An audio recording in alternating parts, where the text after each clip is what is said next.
going to use some old methods, really, that come from southern Italy on how to preserve tomatoes and eggplant. And you want to start, of course, with those plum tomatoes, remember? So you want to take out that little core at the top, just take that out. And then I like to use a tomato knife, sometimes called an angel food cake knife. So you can do this two ways. And one year for Christmas, I was presented with a dehydrator. And this is a dehydrator. And it comes with a bunch of racks on it like that. And it has a little fan here, and you turn it on and air circulates around. And you simply take your fresh tomatoes, cut in half like this, and you put them right on the dehydrator. Isn't that easy? And then you put the cover on, and you let this go for about a day and a half. And that's what they look like. And by a dried apricot, this is what I mean. Bendable, not crispy. So once you have them like this, then we have to do something.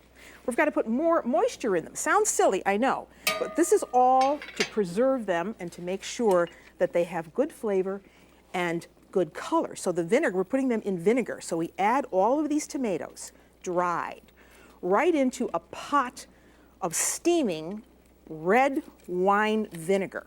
We're just going to soak those for a minute. So you want to make sure that you have enough vinegar in there, in the pot. So put a lot of vinegar in.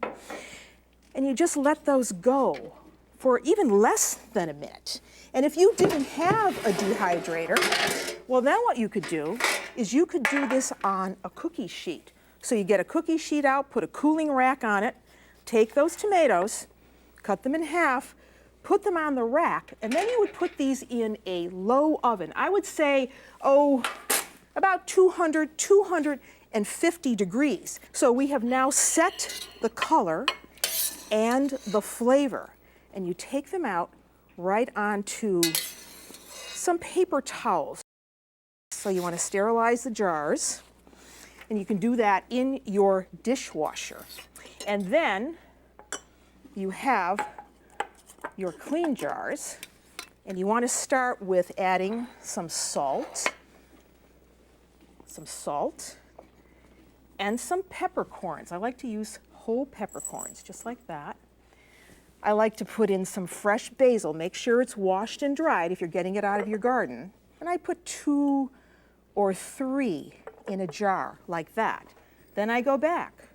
More peppercorns, more salt, more tomatoes. Now, the critical part is olive oil.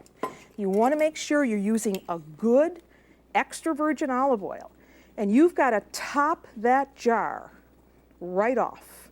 By topping off, I mean that all of these tomatoes have to be under the oil. You don't want any air in there, otherwise you could risk some bacteria. And let it sit on your counter for a day. Believe me, people will come by and they'll be very impressed at what you have done, because then the next day you want to uncap it again and look at it to make sure that the tomatoes have not absorbed so much oil that they're sticking up out of it. So look at how pretty that looks.